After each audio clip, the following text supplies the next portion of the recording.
Today, we are bypassing the usual pleasantries because we need to diagnose an immediate stagnation bug at the absolute core of our society. We are looking at the $1.3 trillion American credit card debt, and I will be arguing that this is not some normal financial phenomenon. It is a physical collapse of resource circulation. And, well, I will be taking the opposing side. I'm arguing that this debt is actually a rational, necessary survival mechanism. For people who are just trying to operate in a world where the baseline costs of living have spiked abnormally. Under the strict physical logic of circular capitalism, an economy has to operate within the limits of the resources and energy it actually produces. The input of wages must equal the output required to maintain life. Right, the basic math of living. But this $1.3 trillion debt reveals a fatal system error. We have constructed a time-transcending, resource-plundering system. It entirely ignores physical realities. It drags the future regenerative capacity of the Earth and of human labor into the present moment by force. Okay, but listen, I think you might be over-theorizing what is essentially a very practical, human problem here. You're framing this as a theoretical plundering system. But that ignores basic human common sense. People are simply borrowing now to pay later. The physical data points to a structural failure, not a temporary cash flow issue. The average household debt exceeds $11,000. Which is high, I admit. And roughly 37% of individuals cannot afford a sudden $400 expense. The system has eliminated all physical buffer zones. This is the permanent externalization of survival costs, forcing individuals into a physical cage of credit scores just to maintain basic biological functions. I don't disagree with the numbers, but I draw a completely different conclusion from them. I mean, that 37% figure, the fact that people can't cover a $400 emergency, that is exactly why the credit system is so vital right now. It is a necessary bridge. Calling it a bridge implies it successfully gets you to the other side.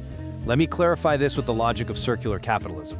The current mechanism operates exactly like offering someone the ultimate 10x stomach supplement. The 10x stomach supplement? Okay, walk me through that. An individual knows they can only afford to eat 3 meals a day.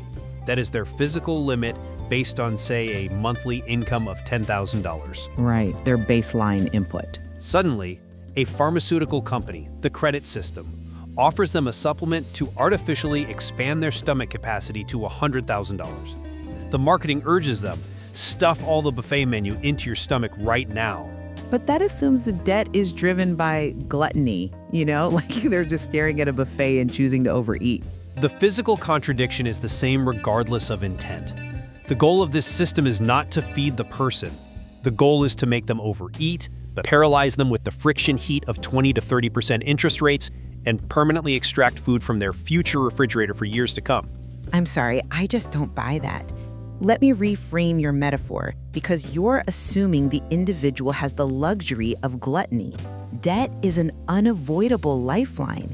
It is not a buffet.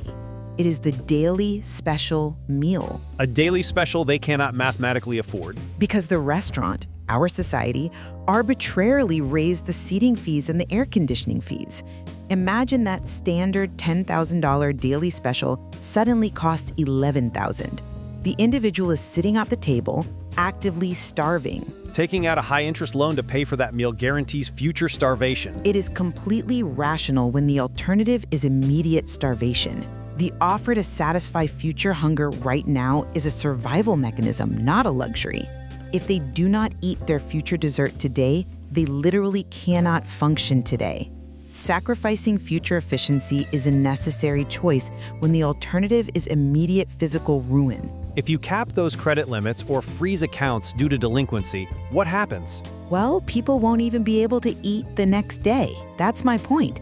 The credit line is an essential life support device. That absolute dependency proves the system as a dump truck with broken brakes. I'm defending the only vehicle people have to get to work. You are defending a physical death trap. Account freezing is not a simple administrative action. It is equivalent to driving 100 kilometers per hour on a highway, and because you are 1 second late on a payment, the card company remotely locks your tires. They have to mitigate risk. Lenders can't just... It artificially induces a violent crash.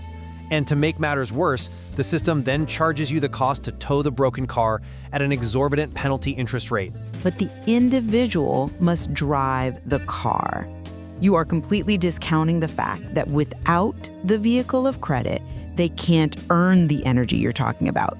If the remote lock happens, yes, it's devastating, but you are looking at a system that keeps 200 million people moving, and you are focusing entirely on the exhaust pipe. I focus on the exhaust pipe because the system forces them to buy the vehicle, punches a hole in their gas tank, and then sells them their own leaking fuel as a new energy source. This is exactly why we don't operate in a vacuum, though. This is why the government intervenes. We have macro-level rescue plans. We have debt rescheduling, interest caps. Macro-level tools that fail to address the underlying physical resource deficit. Without that intervention, the physical limits of survival would be breached. You would see inevitable riots. The government has to manage this tension. Let me give you the actual picture of this intervention. The United States economy is a 30-story building with a raging fire on the first floor. Okay, a fire representing the debt crisis? And instead of putting it out, the management, the government, is handing out spray bottles to each room. Spray bottles? I mean, come on, that's a massive reduction of complex monetary policy. Debt rescheduling is a spray bottle. It merely delays the flames by 5 minutes. They refuse to actually extinguish the fire because the interest generated by the mass debt is their heating system. Riots are merely the physical exhaust heat of this broken distribution structure. I have to push back hard on this. You are clinging to this localized pessimism and ignoring the macro perspective. Despite these flaws, this exact system of leveraged consumption funds the greatest economic and military hegemony in the world. It is a papier-mâché hegemony. It is the engine of global stability. The continuous consumption of Americans drives global manufacturing. It funds unparalleled technological innovation. You are looking at the heat generated by the engine and calling it a fire, while ignoring the fact that the vehicle is pulling the rest of the world forward. It is a self-cannibalizing circus. You are looking at 200 million people punching a hole in their own gas tank and selling the leaking fuel to the next car in line. But it builds real assets. Real wealth is generated alongside the debt. The end result is just a mountain of scrap iron that cannot reach its destination. The world's strongest army is essentially parading in a gold-plated cardboard tank built on the existing financial system. You can't seriously just miss the entire architecture of global stability as a cardboard tank. If anyone acknowledges the reality, the tank melts, and we will all drown in a sea of debt. Look, if what you are saying is entirely true, then this isn't prosperity at all, it's a tragedy. But I firmly believe we can adapt. There must be policies that consider the suffering of the public. We can reform the interest structures, fix the immediate cost of living. The existing operating system of ownership and accumulation is a dead end.